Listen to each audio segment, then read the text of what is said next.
La parole est à Madame Amélie de Montchalin pour La République En Marche pour une durée maximum de 5 minutes.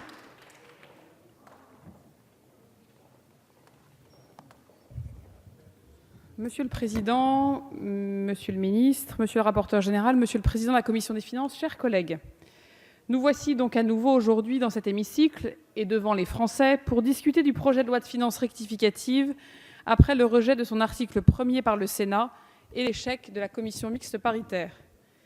Soyez rassurés, je ne reviendrai ni sur l'historique, ni sur les décisions qui nous ont conduits à cette situation, car il n'est plus l'heure de ressasser le passé.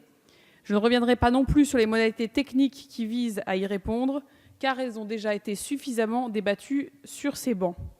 Il s'agit en effet plutôt aujourd'hui de prendre du recul pour dégager une vision d'ensemble des enjeux auxquels nous faisons face et qui dépassent bien largement toute question de théorie fiscale.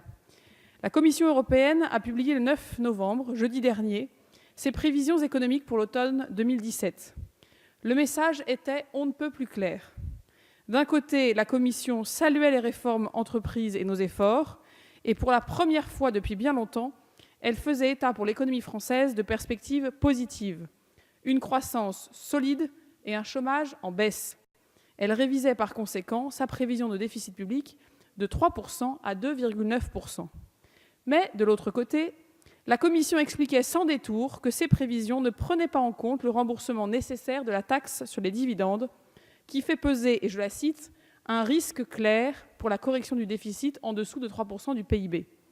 Le choix des mots dans un document officiel de la Commission est tout sauf neutre, et nous ne devons ni ne pouvons les ignorer. Que nous dit la Commission ? Elle nous dit « Vous êtes sur le point de sortir pour la première fois depuis 2009 de la procédure de déficit excessive, car les mesures que vous prenez vont dans le bon sens pour remettre l'économie française sur la voie de la croissance, de la compétitivité et du progrès. Mais le remboursement de cette taxe sur les dividendes risque de remettre tout cela en cause si vous n'agissez pas. Alors, chers collègues, je vous le demande, ne nous arrêtons pas en si bon chemin et agissons. Ne soyons donc pas irresponsables. Et notre responsabilité, mes chers collègues, Monsieur le Ministre, c'est aussi de lire en détail le rapport que l'Inspection générale des finances vient de présenter aujourd'hui et qui a le mérite de proposer que nous revoyions en profondeur notre travail budgétaire de ses premières esquisses à son vote pour nous assurer tous beaucoup plus activement en amont et collectivement de la cohérence des mesures fiscales. Cohérence avec notre Constitution et la possibilité de saisir préalablement le Conseil constitutionnel sur certaines mesures, voire amendements. Cohérence avec le cadre européen, avec un travail approfondi sur les conséquences de la jurisprudence européenne sur notre cadre fiscal pour en tirer toutes les conséquences au niveau national et au niveau européen. Cohérence avec les orientations budgétaires et avec des obligations renforcées de chiffrage des dépenses et des recettes et des outils beaucoup plus robustes pour réaliser ce chiffrage. Lors de nos derniers échanges en commission et à cette même tribune la semaine dernière, nous avons déjà esquissé des pistes de travail pour que nous puissions, nous parlementaires, reprendre toute la place de contrôle et d'évaluation que nous confère la Constitution. Nous, députés du groupe La République En Marche, ferons dans les jours qui viennent des propositions précises sur cette procédure parlementaire et budgétaire. Comment mieux utiliser notre temps parlementaire ? Comment valoriser et mobiliser les expertises externes au Parlement ?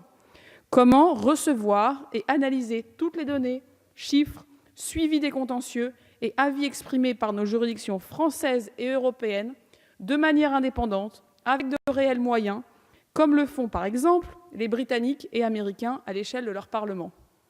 Parce que nous sommes responsables et face à l'urgence à agir, face à nos droits et à nos devoirs de parlementaires au cœur d'un système institutionnel où nous voyons bien qu'il y a beaucoup de choses à faire évoluer, à moderniser et à rendre sincères, je vous invite, chers collègues, avec nous, à rétablir la version du texte qui va nous permettre d'agir vite et avec nous d'en tirer toutes les conséquences. Je vous remercie.